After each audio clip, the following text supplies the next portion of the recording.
Well, joining me this week are Ivor Rees, Research Director at the broking firm EL&C Baillieu, and a former Chanticleer columnist on the Financial Review, Sydney Morning Herald business columnist Liz Knight, and Roger Montgomery, founder of the wealth manager Montgomery Investment Management. Welcome to you all. Thank you. Well, he tried to avoid the question about taking a more pragmatic approach and having a lighter touch, and talked about the complexity of the transactions. But do you think that's what's happening? Yeah, there's no doubt the ACCC softened up. I mean, you know, Foxtel and Austar, if you wind back 2 years ago, there's no way the ACCC would have been allowing a merger between them, particularly given the history the ACCC's got with Telstra, you know, of great animosity and suspicion on both sides. There's no way it would have got through. But, you know, they've had some spectacular blow-ups in recent years where they've banned mergers or tried to ban mergers that should have gone ahead. You know, the Metcash Franklin's fiasco, which was a bit of a disaster for them, really. They lost that in court, and again, you know, Wattles and Taubman, you know, they were, you know, sort of beating up on a couple of kids in the playground, essentially. You know, small companies that didn't really matter, and then a flood of foreign paints came in and just about wiped out the margins in the industry. And I think the other thing we've got to remember too is that both sides to this deal really needed a deal.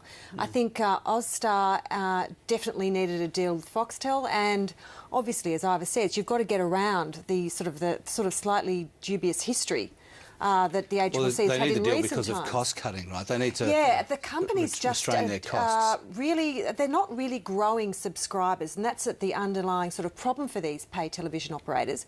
They've got to attack their costs to get to sort of squeeze some more profit out of these businesses. They're getting more revenue per user, but really not many additional users and quite a lot of churn. If the ACCC, though, is trying to facilitate competition, this really isn't going to change anything. And the reason that is the case is because now Telstra's got its first payment in from the government for handing over the network. We're rapidly moving towards a level playing field in terms of the channel that the content's being delivered. So the game changes now, and it's all about the content. Now, this deal doesn't do anything for changing how AFL is delivered or NRL is delivered in Australia. And I think what you're doing is you're facilitating the opportunity for other competitors to just lose more money. I think that this is the first time I've seen the ACCC actually take a forward-looking view. Normally they look at a static view. This is the way the industry is here, right now. That's going to lead to greater concentration, and no, you can't do it. But now they're actually looking forward and saying, hey, actually, pay television as a model is probably outmoded, and probably Foxtel's not going to be the big, strong company in 5 years' time. Especially in the NBN market in particular.